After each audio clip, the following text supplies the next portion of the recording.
Dhammapada verse 93. Anuruddha Thera Vatu. The Pali. Yasasa wa parikina ahare cha anisito sunyato animito cha vimoko yasa gocharo akaseva sakuntana padang tassa duranayam. Verse 93. The arahat is free from moral intoxicants, the asavas. They are not attached to food. They have as their object liberation from existence, that is Nibbana, which is void and signless.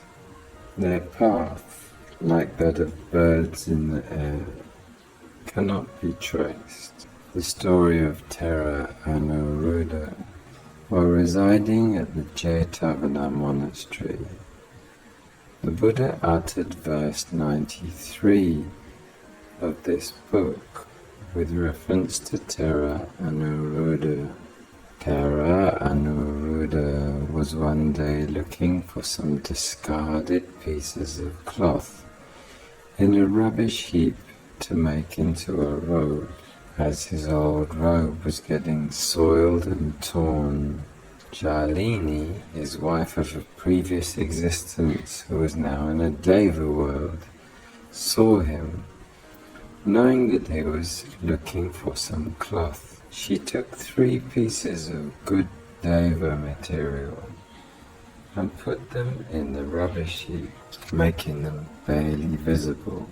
The Thera found the pieces of cloth and took them to the monastery while he was making the robe.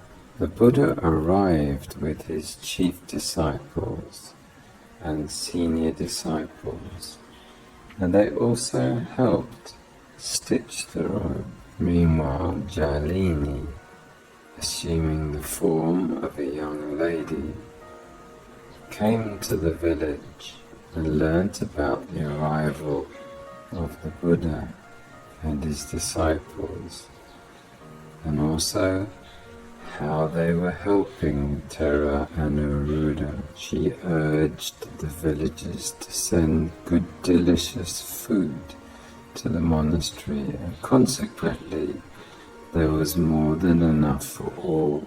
Other bhikkhus, seeing so much surplus, put the blame on the Thera and said Thera and Anuruddha should have asked his relatives and lay disciples to send just enough food.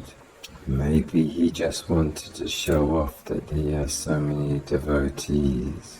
To those bhikkhus, the Buddha said, "Bhikkhus, do not think my son Anuruddha has asked his relatives and lay disciples to send rice, gruel and other foods.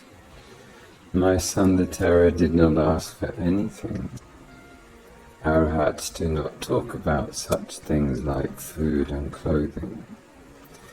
The excessive amount of food brought to the monastery this morning was due to the promptings of a celestial being, and not of a man." Then the Buddha spoke in verse as follows. Verse 93. The arahat is free from intoxicants, the asavas. He is not attached to food. He has as his object liberation from existence, i.e. Nibbana, which is void and signless. His path, like that of birds in the air, cannot be traced.